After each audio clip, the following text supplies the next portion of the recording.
My hands trembled as I stared at the credit card statement, the numbers blurring through tears. I refused to let fall. $47,000 in a single day. My heart hammered against my ribs as I read each line item, each purchase more outrageous than the last. Mercedes-Benz of Portland, $42,000. Williams-Sonoma, $2,800. Restoration Hardware, $1,700. Premium Day Spa Package, $500. I sank into my kitchen chair, the same one where Bob and I used to share our morning coffee for 35 years before a heart attack took him 3 years ago. The statement felt like ice in my hands, but my face burned with humiliation. How could I have been so stupid, so trusting? The worst part wasn't even the money, though. $47,000 was more than I'd ever spent on myself in a single year. The worst part was the text message that had arrived this morning, cheerful and mocking. "Thanks for the new ride, Mom. The Mercedes drives like a dream. Ashley." I read it again, my chest tightening with each word. The casual cruelty of it. The assumption that I would just accept it. That I was too old, too weak, too dependent on maintaining peace to fight back. My phone buzzed again, another message from Ashley. "Michael and I are planning to renovate the garage to fit the new car. Hope you don't mind. Already called the contractors." Attached was a photo. My daughter-in-law posing next to a gleaming white Mercedes SUV in what looked like my own driveway. Her smile radiant with satisfaction. The expensive shopping bags visible in the back seat caught the light like a spotlight on my humiliation. I set the phone down with shaking hands and walked to the window overlooking my backyard. Bob had built that garage himself when we first bought the house 30 years ago. I'd been maintaining it alone for 3 years now, just like I'd been maintaining everything alone. The house felt too big and too quiet, but it was mine. At least I'd thought it was secure. The credit card had been in my purse, tucked safely in my wallet. Or so I believed. When had Ashley taken it? During last Sunday's dinner, when she'd insisted on helping me clear the dishes. When she'd hugged me goodbye, pressing close enough to slip her fingers into my purse. The thought made my skin crawl. I'd been so grateful for any affection from her, so desperate to be included in my son's new life. 3 years of marriage, and I'd tried everything to win Ashley over. I'd complimented her choices, praised her career, agreed with her opinions even when they stung. When she'd suggested I was getting forgetful in front of Michael, I'd laughed it off. When she'd rolled her eyes at my stories about Bob, I'd stopped telling them. When she'd made subtle comments about how cluttered my house was, I'd actually considered redecorating. All because I was terrified of losing Michael, my only child, my baby who'd once run to me with scraped knees and bad dreams, the son who'd held my hand at his father's funeral and promised he'd never leave me alone. But somewhere along the way, I'd lost him anyway. The phone rang, jolting me from my thoughts. Michael's name appeared on the screen. For a moment, hope fluttered in my chest. Maybe he'd discovered what Ashley had done. Maybe he was calling to apologize, to tell me they were returning everything. "Hi, sweetheart," I answered, trying to keep my voice steady. "Hey, Mom." His voice sounded distant, tired. "Look, I need to ask you something, and I need you to be honest with me." My grip tightened on the phone. "Of course, Michael. What is it?" "Ashley says you gave her permission to use your credit card for a new car. She says you insisted on helping us out since my truck's been having problems. But now she's worried you might be having second thoughts about the amount." The words hit me like a physical blow. The carefully constructed lie. The way she twisted everything to make me look like a confused old woman who couldn't keep track of her own decisions. And worse, the fact that my son believed her without question. "Michael," I said carefully, "I never gave anyone permission to use my credit card." Silence stretched between us. When he spoke again, his voice carried a note of frustration I knew too well. "Mom, come on. Ashley showed me the text messages where you told her to get something nice. She said you were excited about helping us." "What messages? I never sent any messages about." "Maybe you forgot. You've been under a lot of stress lately, and Dr. Harrison did mention that grief can affect memory sometimes." Dr. Harrison, my physician for 20 years. When had Michael spoken to him, and about what? "I remember perfectly well what I've said and done," I replied, my voice sharper than I intended. "Someone used my credit card without permission. That's called theft, Michael." Another pause. "Look, let's talk about this when I get home." "Okay, Ashley's really upset. She thinks you're trying to make her look bad." Upset, the words escaped before I could stop them. $47,000, Michael. She spent $7,000 of my money without asking. 47. His voice trailed off. "Mom, that's not..." Ashley said it was just for the car payment and a few necessities. For a moment, neither of us spoke. I could hear something shifting in his tone, a crack in the certainty that Ashley had fed him. Michael, I said quietly, look at your wife's Instagram when you get a chance. Look at what she's been posting today. Then ask yourself if a down payment could have bought all of that. I hung up before he could respond, my hands shaking so badly I could barely set the phone down. The silence that followed felt different from my usual loneliness. This wasn't the gentle quiet of an empty house. This was the hollow echo of betrayal. I'd spent 3 years trying to buy love that was never for sale, trying to earn acceptance from someone who saw me as nothing more than a convenient ape-bomb. But as I stared at that credit card statement, something else began to simmer beneath the hurt. Something I hadn't felt in years. Something that made me sit up straighter and reach for my reading glasses to examine those charges more carefully. Because there was something Ashley didn't know about that particular credit card.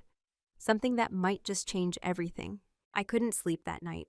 Every time I closed my eyes, I saw Ashley's smug smile from those photos, heard the casual cruelty in her voice during countless family dinners. How had I been so blind? How had I let it go on for so long? The memories came flooding back like a dam had burst. The first warning sign should have been their wedding day itself, when Ashley had somehow forgotten to save me a seat at the family table. I'd spent the reception sitting with Bob's elderly cousins watching my son dance with his new wife, while she pointedly avoided making eye contact with me. It was just an oversight, Michael had insisted later when I gently mentioned it. Ashley was so stressed about the seating chart. You understand, right, Mom? I'd understood. I'd always understood. That had been my mistake. Then came the subtle exclusions from family photos.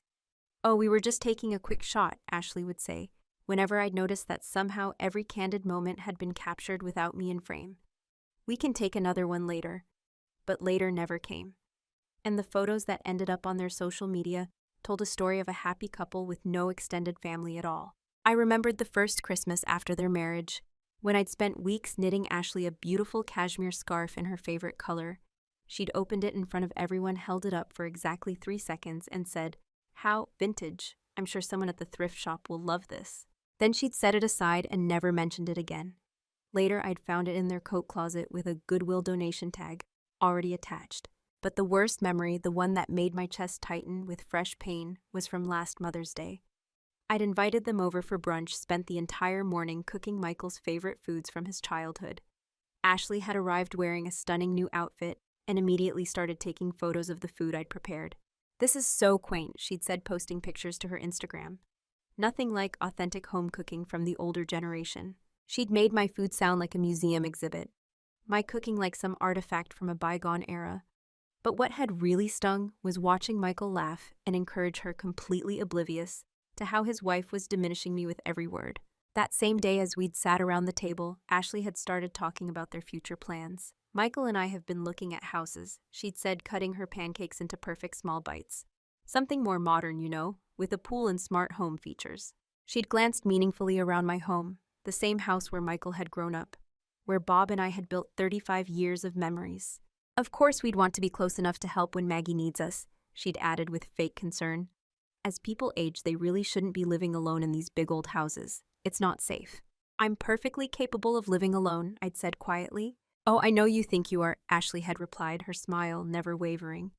"But things can change so quickly at your age. Memory problems, false confusion about finances. It's really something Michael and I worry about constantly." I remembered how my son had nodded along, how he'd started looking at me with new eyes, not with love and familiarity, but with assessment. Was Mom getting forgetful? Was she becoming a burden? The seed had been planted, and Ashley had been watering it ever since. There was the time she'd helpfully reorganized my kitchen while I was in the bathroom, then acted concerned when I couldn't find things.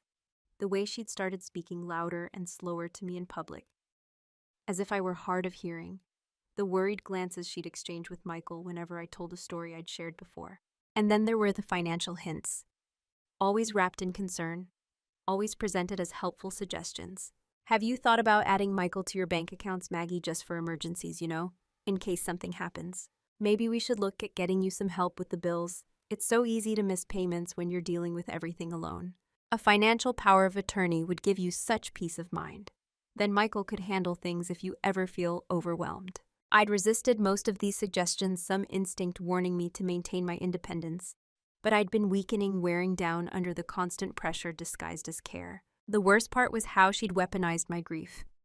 Every mention of Bob became an opportunity to emphasize how lost I seemed without him, how fragile, how incapable of managing alone. It's so sad when elderly people lose their spouses, she'd said to friends at a dinner party loud enough for me to hear. They just seem to lose their grip on reality a little. Maggie's been so confused lately. Just the other day, she couldn't remember if she'd already told us about Bob's favorite fishing spot. I'd told the story once, 3 months earlier. But in Ashley's version, I was a doddering old woman stuck in the past, repeating myself endlessly. Now, sitting in my kitchen at 3 a.m., I could see the pattern clearly. Every gesture I'd interpreted as thoughtless had been calculated. Every cruel comment disguised as concern had been strategic. Ashley hadn't just been a difficult daughter-in-law. She'd been systematically working to undermine my credibility, my confidence, and my relationship with my son. I pulled out my laptop and did something I should have done months ago. I logged into my bank accounts, all of them, and started reviewing the statements. What I found made my blood run cold. This wasn't the first time. There had been other charges over the past year, smaller amounts spread out enough that I hadn't noticed the pattern. An $600 charge at Nordstrom, a $1,500 charge at a high-end restaurant, a $2,000 payment to a luxury spa, multiple charges at designer boutiques and upscale stores. Someone had been testing the waters, seeing how much they could take before I noticed. The $47,000 Mercedes purchase wasn't an impulsive crime of opportunity. It was the culmination of a carefully planned campaign. But as I scrolled through the charges, something else caught my attention, something that made me sit back in my chair with a mixture of horror and grim satisfaction. The card that had been used for most of these purchases, including the Mercedes, wasn't one of my personal credit cards. It was the business card for Sullivan & Associates, the consulting firm Bob and I had built together over 25 years. After Bob died, I'd stepped back from active management, but had never officially dissolved the company. Michael had been helping me wind down the final contracts and manage the remaining accounts. He'd been added as an authorized signatory, trusted to handle legitimate business expenses during the transition, which meant that technically, legally, every charge Ashley had made wasn't just theft. It was corporate fraud. And corporate fraud, I remembered from my years running the business, carried much more serious consequences than simple credit card theft. I closed the laptop and leaned back in my chair, my mind racing. For 3 years, I'd been playing defense, trying to appease and accommodate. I'd been so focused on not losing my son that I'd let his wife rob me blind, both financially and emotionally. But Ashley had made a crucial mistake. She'd gotten greedy, and in her greed, she'd used the wrong card. The card connected to a business that still had legal obligations, audit requirements, federal oversight. A business that, despite my retirement, still belonged to me. For the first time in months, I smiled. Not the forced, pleasing smile I wore around Ashley. Something sharper, something with teeth. If she wanted to place games with a confused old woman, then perhaps it was time she learned that this particular old woman had spent 25 years in the corporate world. And I still remembered how to fight. The next morning, I did something I hadn't done in years. I put on my business suit. The charcoal gray Armani that Bob had bought me for our company's 15th anniversary still fit perfectly, though it felt strange after months of cardigans and comfortable slacks. I styled my silver hair the way I used to for board meetings, applied makeup with a steady hand, and looked at myself in the mirror. The woman staring back at me wasn't the grieving widow Ashley had been so carefully cultivating. This was Margaret Sullivan, co-founder of a multi-million-dollar consulting firm. A woman who'd negotiated contracts with Fortune 500 companies. A woman who'd never backed down from a fight. I'd forgotten her, but she was still there. My first stop was downtown to the office building where Sullivan & Associates had maintained its headquarters for 20 years. I still had a key, though I hadn't used it in over a year. The security guard Marcus looked up in surprise when I walked through the glass doors. "Mrs. Sullivan, I wasn't expecting to see you today." "Good morning, Marcus. I need to access the company files and speak with our accountant." "Is Patricia in?" "Yes, ma'am, she's in her office. Should I call up?" "Please do." Patricia Chen had been our company's financial advisor for 15 years. When she emerged from the elevator, her expression was carefully neutral, but I caught the flicker of concern in her eyes. "Margaret, it's wonderful to see you. What brings you in?" "I need to review all recent transactions on the company credit cards, particularly any charges from the past year. I also need to understand our current audit requirements and fraud protection policies." Patricia's eyebrows rose slightly. "Is there a problem?"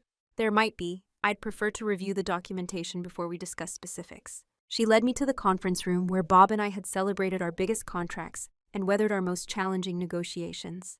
The familiar surroundings steadied me, reminded me of who I'd been before grief had made me vulnerable. Patricia spread the statements across the mahogany table, and together we went through every charge.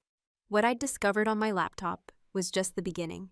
The unauthorized purchases stretched back 10 months, starting small and growing progressively bolder. These charges, Patricia said, pointing to a series of transactions, they're all coded as client entertainment or business development, but I don't recognize any of these vendors. I studied the list: designer boutiques, jewelry stores, high-end restaurants. Nothing that could reasonably be considered a business expense for a consulting firm that was supposed to be winding down operations. The card was issued to Michael Sullivan as an authorized user, Patricia continued. He has signing authority as part of the transition planning we discussed last year.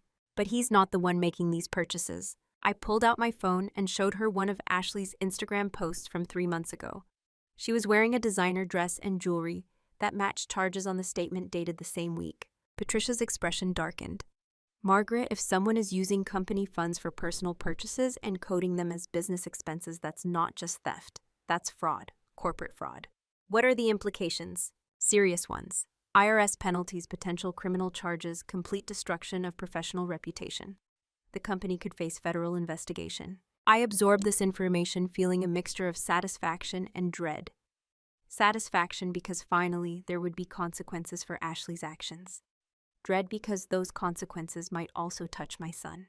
What's our next step? I asked. We need to file a fraud report immediately. The company has to protect itself. The longer we wait, the worse it looks for us. Patricia's voice was firm. I'll need to contact our legal team. And Michael, he's the authorized user.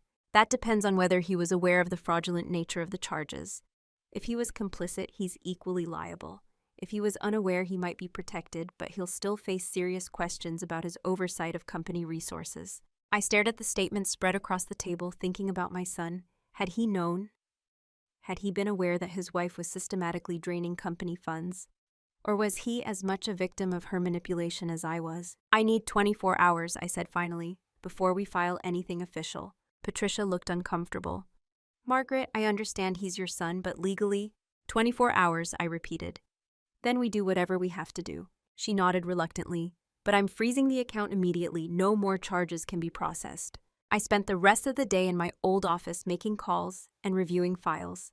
By evening, I had a complete picture of the damage, and it was worse than I'd imagined. Ashley had stolen nearly $65,000 over 10 months, all of it carefully disguised as legitimate business expenses. But it was what I found in Michael's desk that truly shocked me. He'd left some personal items when he'd been working on the transition, including a folder marked Financial Planning. Inside, I expected to find business documents. Instead, I found printed emails between Ashley and someone named Derek, who appeared to be some kind of financial advisor. The emails discussed strategies for accessing family assets, establishing financial control, and timeline for power of attorney. One email from Ashley was particularly chilling. The grief angle is working perfectly. She's starting to doubt herself. Michael's completely on board with the memory concerns. Give us 6 more months and we'll have full access. The business accounts are just the beginning. My hands trembled as I photographed each document. Ashley wasn't just stealing from me. She was orchestrating a complete takeover of everything Bob and I had built. And she was using my grief and my son's love as weapons against me. That evening as I drove home, I noticed something wrong the moment I turned into my driveway. The garage door was open, hanging at an odd angle. As I got closer, I could see the damage. The door had been partially ripped from its tracks. Inside, the walls showed fresh scrapes and dents as if someone had repeatedly rammed into them with a vehicle. And there in the middle of the chaos sat the gleaming white Mercedes SUV that Ashley had bought with my money. Its front bumper was crumpled, the paint scraped along one side. I parked in the driveway and walked slowly to inspect the damage. The new car was too large for the garage. From the looks of it, Ashley had tried to force it in anyway, damaging both the vehicle and the structure in the process.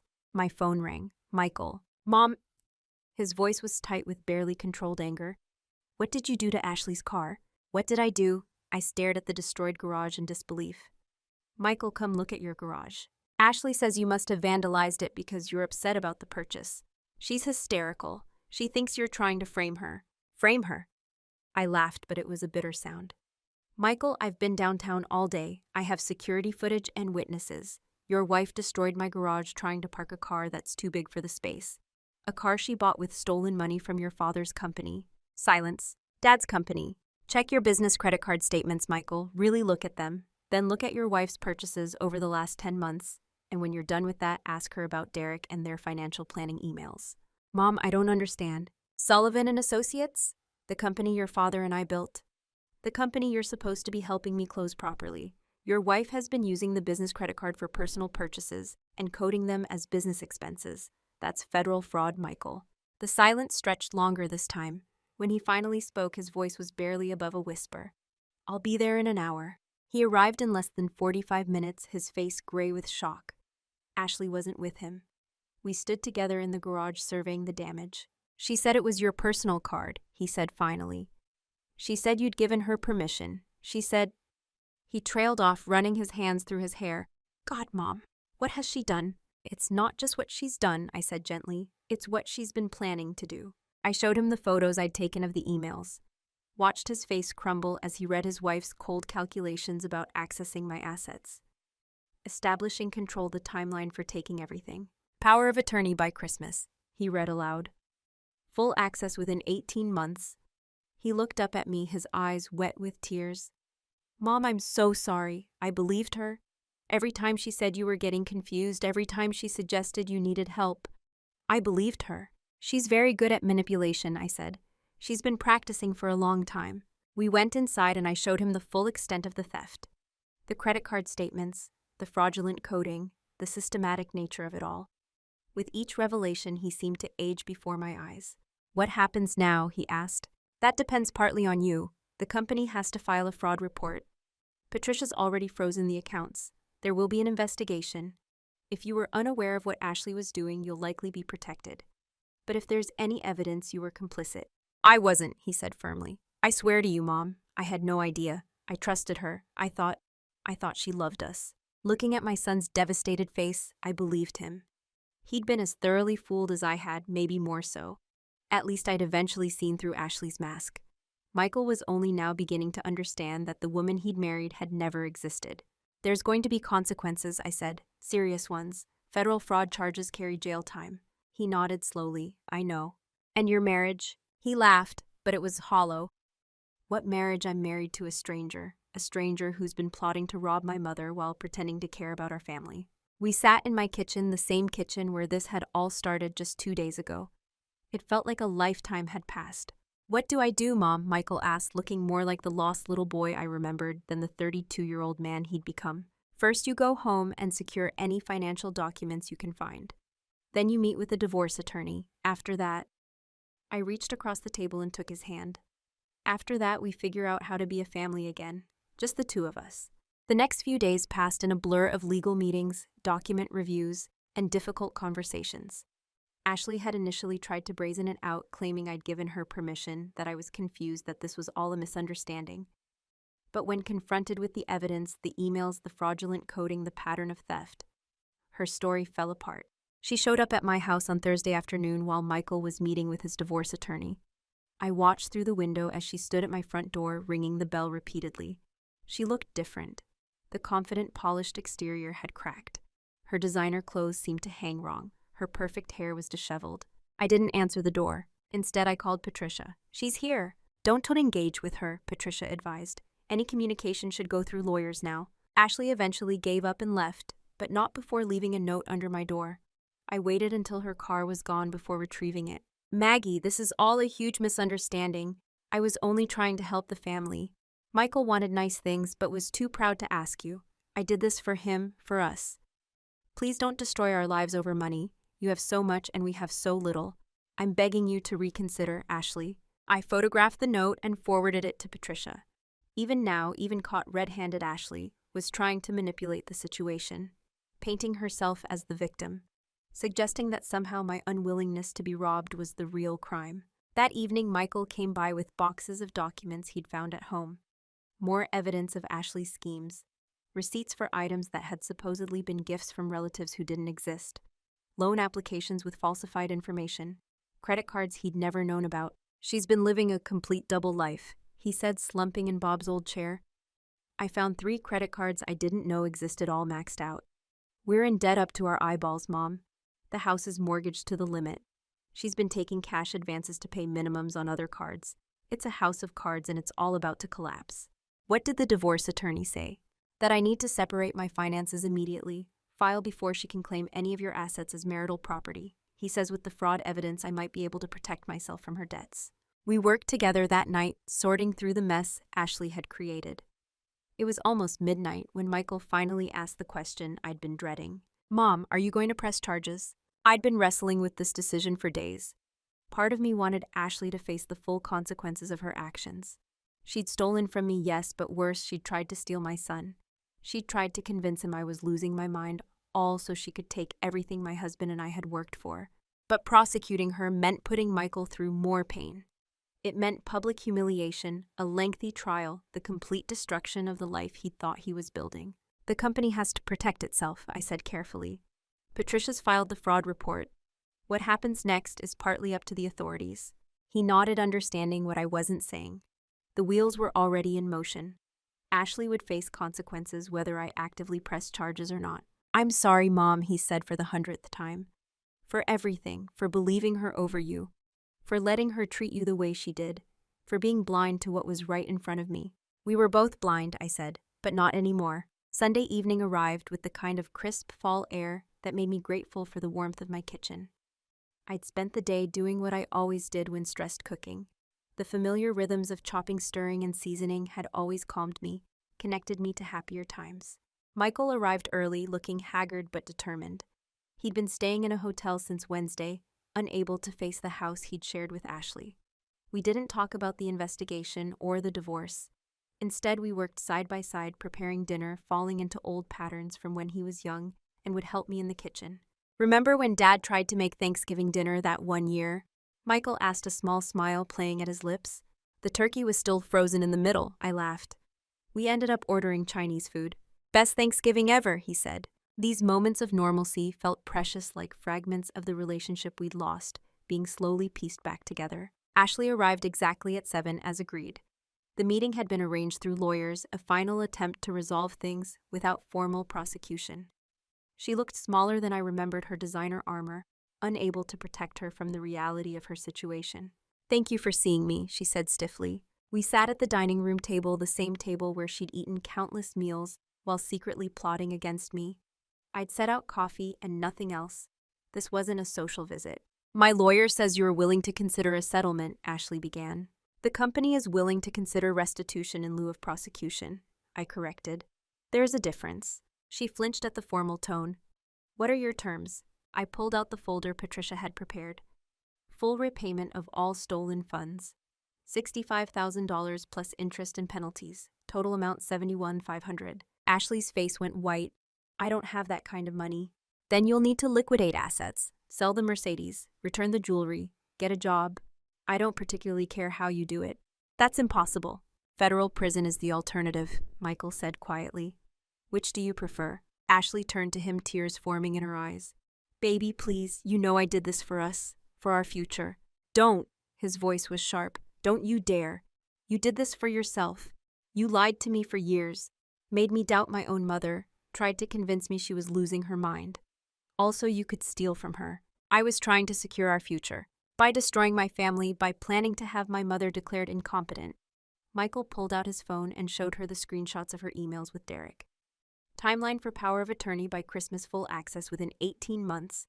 What were you planning to do once you had control? Ashley? Put her in a home, take everything and disappear. For the first time since I'd known her, Ashley had no response. No clever manipulation, no wounded innocence, just silence. There's more, I said, pulling out additional documents. You'll sign a promissory note for the full amount, 5-year repayment plan at market interest rates. You'll also sign a confession of judgment acknowledging the theft. This protects the company and prevents you from trying to rewrite history later. And if I refuse, then we proceed with federal prosecution, corporate fraud, identity theft, conspiracy. Patricia tells me you're looking at 3 to 5 years minimum. Ashley's hands shook as she read through the documents. This will ruin me. You ruined yourself, I said simply. I'm just refusing to let you ruin us too. What about my marriage? Michael laughed, but it was a bitter sound. What marriage? Our marriage ended the moment I realized you'd been using me to get to my mother's money. The divorce papers are already filed. You can't just throw away 3 years. You threw them away. Every time you lied. Every time you stole. Every time you tried to convince me my mother was losing her mind. His voice broke. I loved you, Ashley. I would have given you anything. All you had to do was ask. Your mother has millions. My mother has what she and my father earned through 30 years of hard work. Money that's none of your business. Money you had no right to touch. Ashley turned back to me, desperation clear in her eyes. This is your fault. If you'd just helped us, if you'd been generous instead of hoarding. Stop. I held up my hand. I've been more than generous. I've welcomed you into my home, tried to build a relationship with you, overlooked countless slights and cruel comments. But you wanted more than money, didn't you? You wanted to erase me entirely, take my son, my assets, my life. She had no answer to that. Sign the papers, I said. Make the payments. Stay away from my family. Those are my terms. Ashley signed. Her signature was shaky but legal. When she finished, she stood to leave, then turned back one last time. I hope you're happy, she said. You've destroyed everything. No, I replied calmly. I've preserved everything that matters. My son, my sanity, my self-respect. Things you never understood the value of. She left without another word. Michael and I sat in silence for a long moment after the door closed. It's over, he said finally. This part is I agreed. The hard part is just beginning. He looked at me questioningly. Rebuilding, I explained. Learning to trust again. Forgiving ourselves for being fooled. Creating something new from what's left. Can we do that? I reached over and squeezed his hand. We're Sullivans. We've built a successful business from nothing. Survived loss and betrayal. I think we can handle rebuilding a family. That night, after Michael left for his hotel, I stood in my damaged garage. The Mercedes was gone, towed away to be sold. The walls still showed scars from Ashley's attempts to force something too big into a space too small. Tomorrow, contractors would come to repair the damage. But tonight, I just stood there thinking about metaphors and reality. Ashley had tried to force her way into a life that wasn't meant for her, damaging everything in the process. She'd seen our family as something to be conquered and claimed, not something to be cherished and protected. The garage could be repaired. The stolen money would be repaid. The business would survive. And Michael and I, we'd survive too. Scarred, perhaps. Wiser, definitely. But still standing. Still family. 6 months later, I stood in my kitchen, making Sunday breakfast for two, something I hadn't done since Bob passed. The morning light streamed through windows that sparkled. Michael had insisted on hiring a cleaning service, worried I was doing too much. The house felt alive again in a way it hadn't for years. Michael emerged from the guest room he'd been occupying since the divorce was finalized, hair disheveled, wearing an old Portland Trailblazers t-shirt that had seen better days. Morning, Mom. Coffee smells amazing. Sit down. Breakfast is almost ready. I plated the eggs and bacon, noting how much healthier he looked now. The stress lines had faded. He'd gained back weight. The haunted look in his eyes had been replaced by something approaching peace. Patricia called yesterday, he said, pouring orange juice. Ashley made the latest payment on time. That's good. I set his plate in front of him. How's she managing? He shrugged. Last I heard, she was working at a department store, living with her sister in Seattle. The Mercedes money covered a big chunk of what she owed. I'd heard the same through mutual acquaintances. Ashley's fall from grace had been swift and complete. No more designer clothes or luxury lifestyle, just the grinding reality of working to pay back what she'd stolen. Any regrets? I asked gently. About the divorce, no. He took a sip of coffee. About marrying her in the first place every day. But mostly I regret what I let her do to us, to you. We've been over this, Michael. You were manipulated by someone very skilled at deception. I know, but I should have seen it, should have trusted you more. Well, you trust me now, that's what matters. We ate in comfortable silence for a while. These Sunday breakfasts had become our tradition, a way to rebuild what Ashley had tried to destroy. Sometimes we talked about Bob, sometimes about work. Often we just enjoyed being together without the shadow of manipulation hanging over us. I have news, Michael said eventually. I got the promotion, senior project manager. The salary increase means I can finally afford my own place again. My heart sank a little, though I tried not to show it. Having him here had helped heal both of us. That's wonderful, sweetheart. When do you start? Next month, and Mom, he grinned. The new position is remote. I can work from anywhere. Anywhere. I was thinking maybe I'd look for a place nearby, close enough for Sunday breakfasts, far enough that we both have our privacy. He paused. If that's okay with you. More than okay, I said, blinking back tears. After breakfast, we drove out to Forest Grove to look at a condo he was considering. It was in a nice complex with a view of the coastal range about 15 minutes from my house. Perfect for maintaining closeness while rebuilding independence. What do you think? He asked as we toured the unit. I think it's perfect. Your dad would be proud of you for getting back on your feet. I've been thinking about Dad a lot lately, Michael said, looking out at the view. About what he'd say about everything that happened. He'd say that everyone makes mistakes, that the measure of a person isn't in never falling, but in how they get back up. I miss him. Me too, every day. We stood quietly for a moment, sharing the grief that Ashley had tried to weaponize against us. It no longer felt like weakness to miss Bob. It felt like love. I'll take it, Michael told the real estate agent. 3 weeks later, I helped him move in. It wasn't much. Ashley had kept most of their furniture in the divorce, and he'd been living simply. But there was something refreshing about starting over with just the essentials. I want to show you something, I said after we'd finished arranging his living room. I pulled out a small wrapped package. Mom, you didn't have to open it? Inside was a framed photo I'd found while cleaning out closets. Bob and Michael fishing on the Columbia River when Michael was about 12. Both of them grinning at the camera, holding a salmon that was probably too small to keep, but that they'd been too proud to throw back. I remember that day, Michael said softly. Dad was so excited. Said it was the biggest fish he'd ever caught. It was about 8 inches long, I laughed. Your father could exaggerate with the best of them. It was perfect, Michael said. The whole day was perfect. He placed the photo on his mantle, the first piece of decor in his new home. A reminder of who we'd been before everything got complicated, who we could be again. That evening I returned to my house feeling lighter than I had in years. The garage had been fully repaired better than before. The house felt right again, not empty, just peaceful. A sanctuary rather than a fortress. My phone buzzed with the text from Michael. Thanks for everything today, and every day. Love you, Mom. I typed back, love you too, see you Sunday for breakfast. Ashley had tried to steal more than money. She'd tried to steal our trust, our bond, our family. For a while she'd almost succeeded. But in the end, her greed had exposed her true nature and freed us from her manipulation. The money would eventually be repaid. The scars would fade. And Michael and I had something Ashley could never understand or take away: the unbreakable bond between a mother and son who'd weathered the worst and chosen to rebuild rather than retreat. I poured myself a glass of wine and sat on my back porch, watching the sunset paint the sky in shades of pink and gold. Bob's roses were blooming beautifully, their fragrance carrying on the evening breeze. For the first time in 4 years, I felt truly at peace. Not because everything was perfect, but because I'd learned that I was stronger than I'd thought. That my son, despite his mistakes, was a good man who'd found his way back. That family wasn't about blood or marriage certificates, but about choosing to show up for each other even when it was hard. Especially when it was hard. Ashley had bought a Mercedes with my money and destroyed my garage in her carelessness. But in her greed and haste, she'd ultimately destroyed only herself. The garage could be fixed. The money could be replaced. And the family she'd tried to break had emerged stronger than ever. Some prices I'd learned were too high to pay for keeping the peace. And some things like self-respect, truth, and genuine love were worth any battle to protect. As stars began to appear in the darkening sky, I raised my glass in a silent toast. To Bob, who'd taught me to be strong. To Michael, who'd found his way home. And to myself for finally remembering that I didn't need anyone's permission to protect what was mine. The night was peaceful, the future was bright, and for the first time in years, I was exactly where I belonged,